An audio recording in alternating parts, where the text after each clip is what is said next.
Bonjour à tous, j'espère que vous allez bien. Je suis très heureuse de vous retrouver aujourd'hui pour vous parler d'une plante très connue pour lutter contre les bobos du quotidien, mais qui a aussi beaucoup d'autres bienfaits, l'arnica des montagnes. Pour commencer, sachez que l'arnica des montagnes est aussi appelée tabac des Vosges. C'est une plante qui est de couleur jaune et qui ressemble aux marguerites. Les parties utilisées de l'arnica en phytothérapie sont les fleurs sèches. Alors ces fleurs contiennent des coumarines qui ont des propriétés anticoagulantes.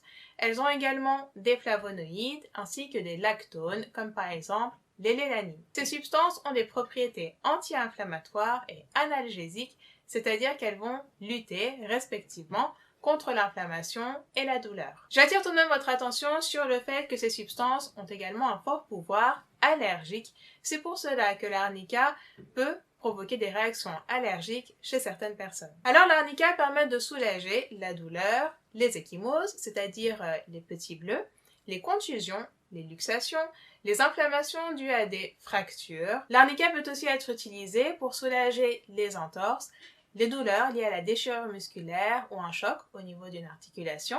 Elle permet aussi de limiter la propagation d'un hématome. Sous forme de bain de bouche, elle a une action anti-inflammatoire sur les infections de la bouche, comme par exemple la gingivite. J'attire votre attention sur le fait qu'il ne faut absolument pas avaler de l'arnica, tout simplement parce qu'elle a de forts potentiels toxiques sur notre organisme en ingestion. L'arnica favorise également la circulation veineuse. Elle permet de lutter contre les varices ainsi que les phlébites. La phlébite est un caillot qui se forme au niveau d'un vaisseau sanguin et qui entrave la bonne circulation du sang au niveau des membres inférieurs, c'est-à-dire au niveau des jambes. J'attire votre attention sur le fait que l'arnica doit uniquement être utilisé en application locale sur la peau, mais de manière très ponctuelle. Il faut savoir qu'une utilisation fréquente de l'arnica peut provoquer des irritations de la peau, telles que des démangeaisons, de l'eczéma et même une nécrose, c'est-à-dire une mort des cellules cutanées, c'est-à-dire des cellules de la peau. Bien évidemment, il ne faut pas l'appliquer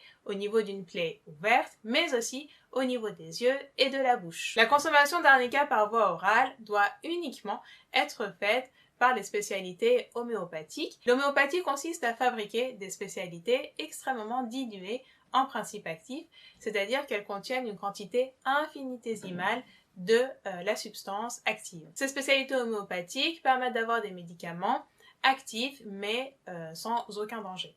Ils peuvent être utilisés chez la femme enceinte et la femme qui allait. Par voie orale, l'arnica peut provoquer de nombreuses diarrhées ainsi que des troubles importants du rythme cardiaque et de la respiration.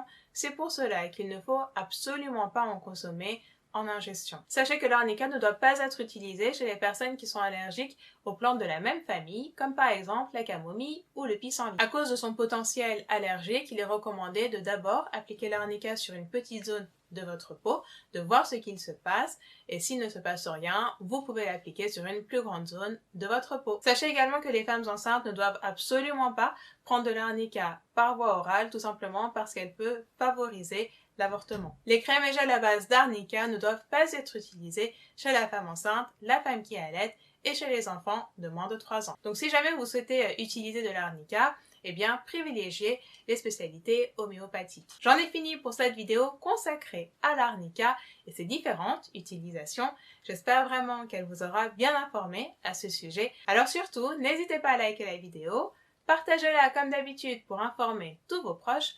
Et pour être au courant de toutes les vidéos que je poste, c'est très simple. Il suffit de cliquer sur s'abonner et sur la petite cloche qui se trouve juste à côté pour recevoir une notification dès l'apparition d'une nouvelle vidéo. Enfin, sachez que j'ai créé une application qui s'appelle PharmaQuiz. Alors cette application permet de tester vos connaissances en matière de santé à travers des quiz de différents niveaux. Vous pouvez aussi nous poser directement vos questions sur les sujets de santé qui vous préoccupent. Sachez qu'il existe une version totalement gratuite qui vous permet de recevoir un quiz tous les jours pour apprendre de nouvelles connaissances en matière de santé. Les abonnements sont aussi très accessibles et vous pouvez les tester de manière gratuite pendant 14 jours. Alors, n'hésitez pas à installer cette application que j'ai créée pour vous et à me dire ce que vous en avez pensé, car vous le savez, votre avis compte énormément pour moi. Je vous dis à très vite pour de nouvelles vidéos et d'ici là, bien évidemment, prenez soin de vous.